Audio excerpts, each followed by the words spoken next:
This is the Louie T Network.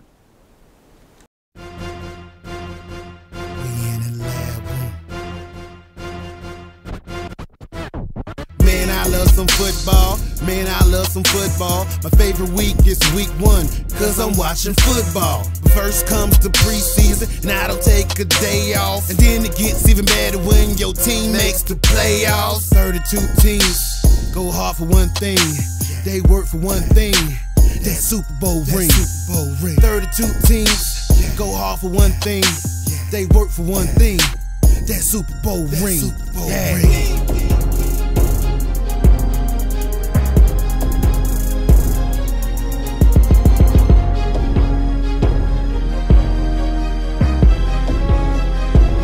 We in the lab room.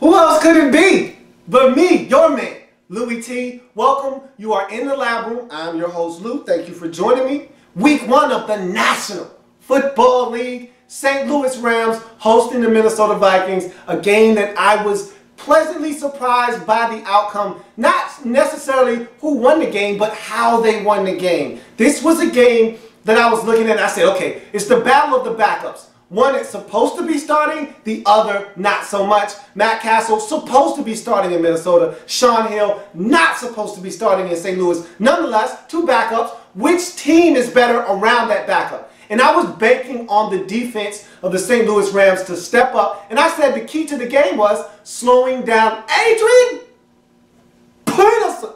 Well, they slowed down Adrian Peterson. He didn't run the football all day. AD wasn't the guy that they needed him to be, at least I perceived, the way I perceived it, they needed him to be for them to win the game. However, they still found a way to win going away. Let's talk about this and how this outcome came to be in St. Louis in week 1. So I was somewhat disappointed when looking at the stats and seeing how things turned out. And when I watched the game, it told me a different story.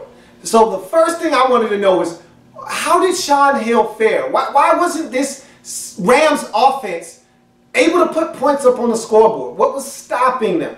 A lot of penalties. This was a very sloppy game by the Rams. A lot of penalties. A lot of self-inflicted wounds. When they would start to get a drive going, because think about this. Sean Hill started the game 8 of 8. I mean, he was throwing the football very effectively, finding Brian Quick. They were trying to find creative ways to get the running game going. They put Tavon Austin in the backfield. They were doing a number of things to try to get this offense going early on in this football game, and it seemed to be working. They were moving the football somewhat, but the penalties kept rearing their ugly heads and derailing drives. And as we know in this league, you cannot shoot yourself in the foot. You can't beat yourself, all right? The teams in this league are already hard enough to beat on their own. You want to help them out, you're going to find it harder to win in this league. And so the Rams found that out the hard way. And then the thing that I didn't know, the unknown, okay, that variable that we didn't know, we couldn't really account for in this game, was how was this Vikings defense going to play? That was one of the weak spots, one of the sore spots of this team a season ago. And that's why I couldn't pick them. That's why I was hesitant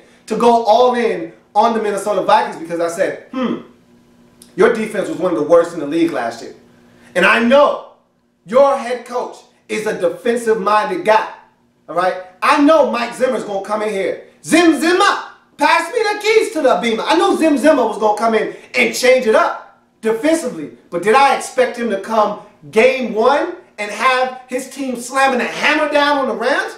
No, I did not. I didn't expect that. So when I got that, I said, okay, you got me. And then, of course, the X factor, Cordell Patterson. You can't allow Cordell Patterson to get off 3 carries, 102 yards, including a huge I don't know, it had to be every bit of 70 yards, looked like a punt return. And that's when the guy's his most electric. When you get him out of space, he turns into a punt returner, and there's nothing you can do about it. He's almost impossible to tackle once he gets out of space. He showed it once again, broke off a huge run, and this was a competitive football game.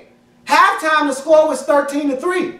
At the end of the third quarter, they were still in the game with the St. Louis Rams, but Shaun Hill not coming out and being able to play in the second half was huge. Had a hip flexor, missed the entire second half of the game, and that proved to be huge. Even though they weren't scoring points, they were moving the ball, and they were somewhat effective offensively in the first half. Now again, your effectiveness is gauged by how many points you put up on the scoreboard. And again, the Rams weren't scoring points. They were getting in their own way with mistakes and penalties. But nonetheless, if you are the St. Louis Rams, Shaun Hill gives you the best opportunity to win. And seeing Austin Davis have to play wasn't a bright spot for this Rams team. It wasn't a good sign of things to come. And they ultimately get blown out of their own building, 34-6. I didn't see that outcome coming. But again, when you tell me that you didn't have success running the football, and you couldn't stop Cordell Patterson, whether he was running it himself or Adrian Peterson was running it, you gave up over 200 yards rushing in this game.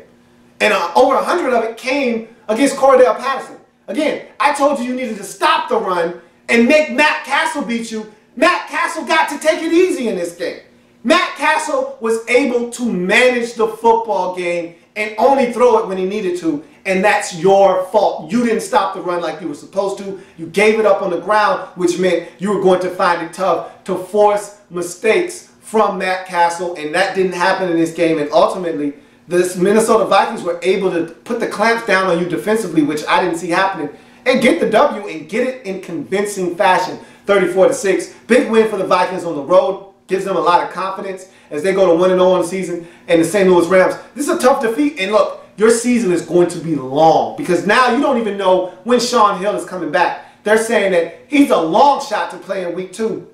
I don't like your chances. But this is what happens when you put all of your eggs in one basket. You decided to stand pat after the injury to Sam Bradford and say, hey, we're not divulging any picks to anyone else. We're not doing anything. We like the guys that we have. Okay, you like the guys you have? Well, you got to roll with what you got. Now, Austin Davis is looking like he's going to have to start for you in week 2. Good luck. You're going to need it. That's going to do it for the review of the Minnesota Vikings and the St. Louis Rams. I thank you for joining me. If it happens in the National Football League, whether big or small, we cover it all here in the lab room. Come back and join me as I've got plenty of games to break down from week number 1 in the National Football League. See you in a bit.